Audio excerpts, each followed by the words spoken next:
और राम मंदिर का निर्माण 2024 के लिए रामबाण साबित होने वाला है, क्योंकि जैसे ही प्राण प्रतिष्ठा की तारीख आई, उत्तर प्रदेश के साथ देश की सियासत भी गर्मा गई और बयानबाजी उस लेवल पर होने लगी जिसकी उम्मीद नहीं थी। विपक्ष ने कई सवाल पूछे तो बीजेपी पर कई आरोप भी मढ़ दिए।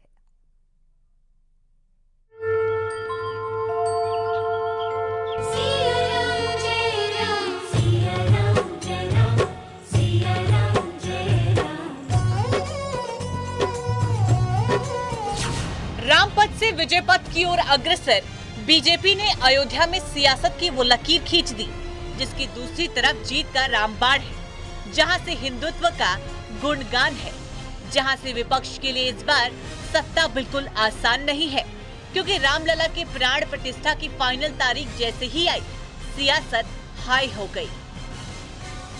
अदालत से लेकर अदालत के बाहर तक जिस राम मंदिर के लिए आपने इतना योगदान दिया, वो भी बनकर तैयार होने जा रहा है। और अभी 2 दिन पूर्व ही मुझे अयोध्या में श्री राम जन्मभूमि तीर्थ क्षेत्र ट्रस्ट द्वारा प्राण प्रतिष्ठा समारोह में शामिल होने का निमंत्रण मिला है। इसे भी मैं अपना बहुत बड़ा सौभाग्य मानता हूं। पीएम मोदी और सीएम योगी ने जो सपना देखा था वो अब साकार हो रहा है, और साकार हो रही है वो तस्वीर जब 22 जनवरी को प्रभु श्री राम अपने घर में विराजमान होंगे। तब अयोध्या में सिर्फ जश्न और उत्सव होगा, लेकिन जिस तरह राम मंदिर को लेकर चुनावी माहौल तैयार हो रहा है वो विपक्ष के लिए चुनौती से कम नहीं। बेवकूफी तरस आती है इन लोगों पर कि भगवान पुरुषोत्तम राम को आपने बैलेट बॉक्स में उतार दिया, वोट के नाते आप नोट बांट के आपका इलेक्शन जीत के आए हैं, और फिर आज भी आप राम का डंडोरा पीट पीट के कर रहे हैं। देखिए, इतिहास गवाह है कि बीजेपी ने श्री रामचंद्र जी को हमेशा भुनाने की कोशिश करी, सियासत में घसीटा है उनको।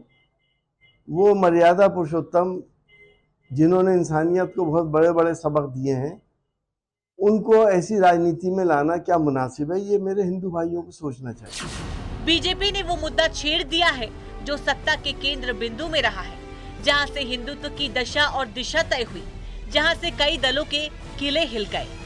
यानी मोदी योगी का अयोध्या प्रमाण और हिंदुत्व कार्ड विपक्ष के लिए हार्ड होने वाला है।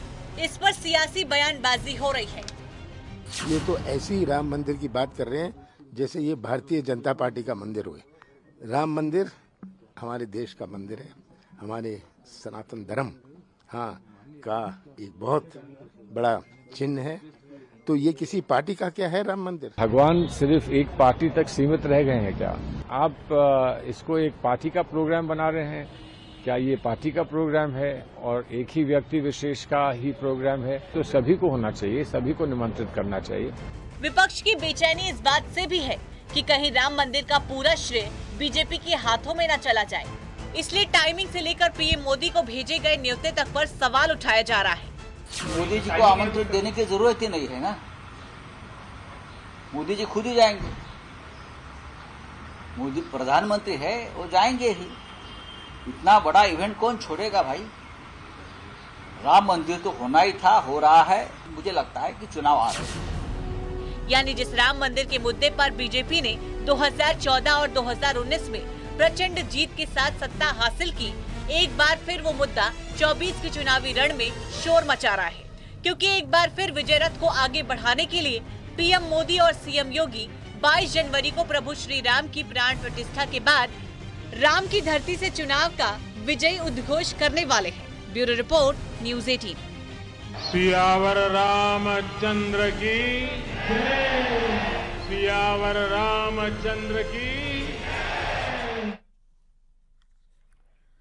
और बीजेपी इन दिनों उत्तर प्रदेश में तमाम चुनावी अभियान चला रही है, लेकिन कुछ माननीय ऐसे भी हैं जो अब तक अभियान से दूरी बनाए हुए हैं। अब अभियान से दूरी बनाने वाले माननीयों की रिपोर्ट तैयार हो रही है और सवाल पूछे जा रहे हैं, आखिर विधायक और सांसद अब तक चुनावी मूड में क्यों नहीं आए?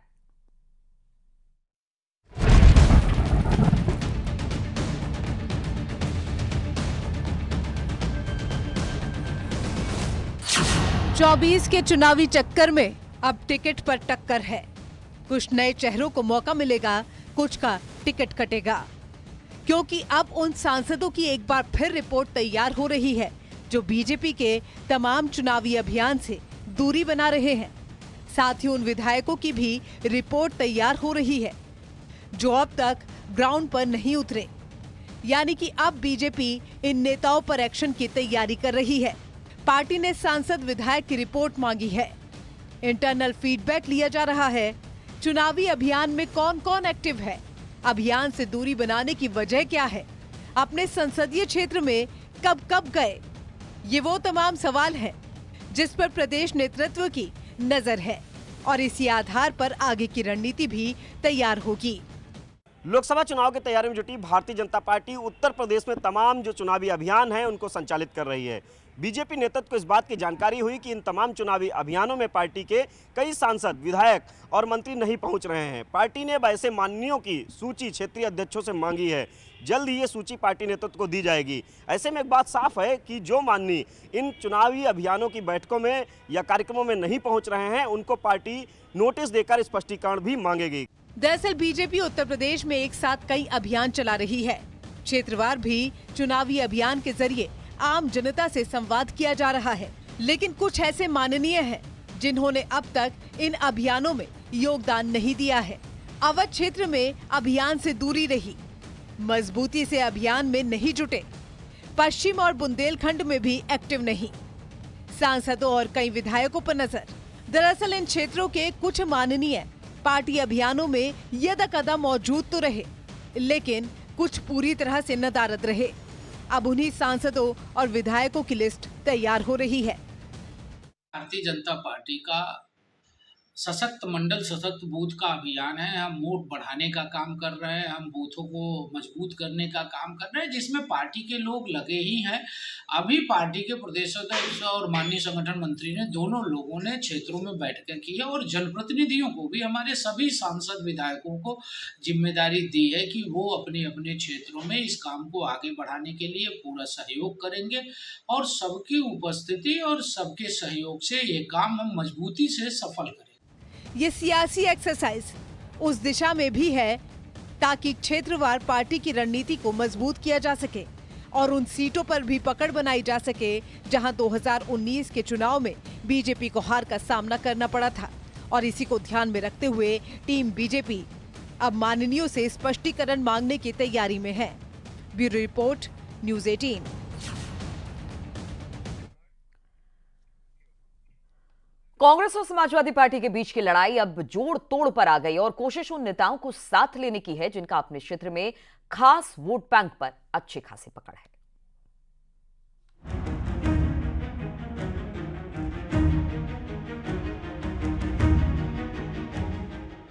सहयोगी दल समाजवादी पार्टी के खिलाफ कांग्रेस की कारस्तानी के सबूत तो पहले ही मिल चुके हैं, लेकिन अब कांग्रेस की नजर उन विपक्षी दलों के बड़े बड़े नेताओं पर है जो दलित और अल्पसंख्यक वर्ग से आते हैं, जिनकी पकड़ खास वोट बैंक पर है और उसे साधने के लिए समाजवादी पार्टी और बीएसपी के नेताओं को पाले में लाया जा सके। इसके लिए उत्तर प्रदेश कांग्रेस ने पूरी तैयारी कर ली है।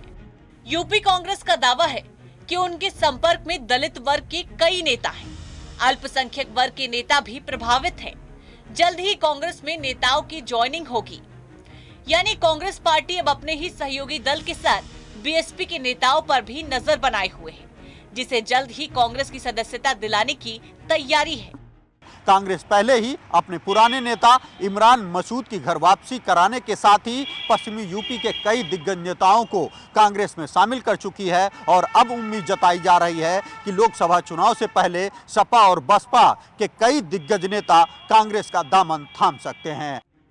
लोकसभा चुनाव 2024 की पहले उत्तर प्रदेश की राजनीति में कई बड़े उलटफेर देखने को मिलेंगी, जिसकी सुगबुगाहट अभी से तेज हो गई है, क्योंकि एक तरफ जहां बीजेपी अब यूपी की 80 सीटों में से 80 जीतने के लक्ष्य में जुटी है, तो वहीं कांग्रेस भी बीजेपी को टक्कर देने के लिए सपा बसपा के नेताओं को तोड़ने के चक्कर में लगी है, जिसका ताजा तरीन उदाहरण इमरान मसूद है।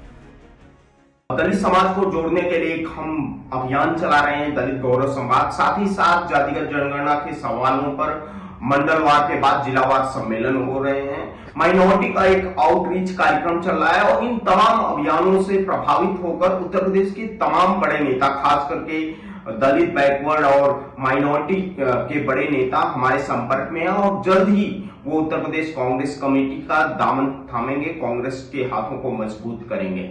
हर दल को हक है, कांग्रेस भी अगर अपने आप को बढ़ा रही है, कहीं ना कहीं उसके यहाँ नई ज्वाइनिंग हो रही है, तो सब दलों में हो रही है। हमारे यहाँ भी नई ज्वाइनिंग हो रही है, समाजवादी पार्टी में भी नई ज्वाइनिंग हो रही है और भारतीय जनता पार्टी तो टेलीफोन से ज्वाइनिंग करवा लेती है। तो स्थिति है कि सब दलों को हक है अपने अपने दल को मजबूत करने का, और जब जो जितना मजबूत होगा उसी हिसाब से उसको हिस्सेदारी भी मिलेगी। तो वहीं अब कांग्रेस, समाजवादी पार्टी और बीएसपी के कुछ मौजूदा और पूर्व सांसद विधायकों के संपर्क में है और उम्मीद भी यही जताई जा रही है कि लोकसभा चुनाव के पहले ये नेता अपना दल छोड़ कांग्रेस में शामिल हो सकते हैं। ऐसे में एक बार फिर दोनों सहयोगी दल आमने सामने आने वाले हैं। देखिए, घपले घोटाले छुपाने के लिए, अपने अस्तित्व को बचाने के लिए घमंडिया गठबंधन बना था।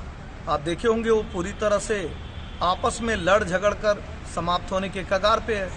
और मैं तो ये कहूँगा, जैसे बचपन में लड़के वो हाथ खड़ा करके जहाज बनने वाला कार्य करते हैं। यानी जिस गठबंधन का गठन सिर्फ इसलिए किया गया था ताकि बीजेपी को चुनौती दी जा सके, लेकिन अब उस गठबंधन के सबसे बड़े दल की नजर क्षेत्रीय पार्टियों पर है, जिसके नेताओं को जोड़ने तोड़ने की कोशिश रफ्तार पकड़ चुकी है। और इसमें सबसे पहला नंबर समाजवादी पार्टी के नेताओं का लगने वाला है। न्यूज़ 18 के लिए राजीव सिंह की रिपोर्ट।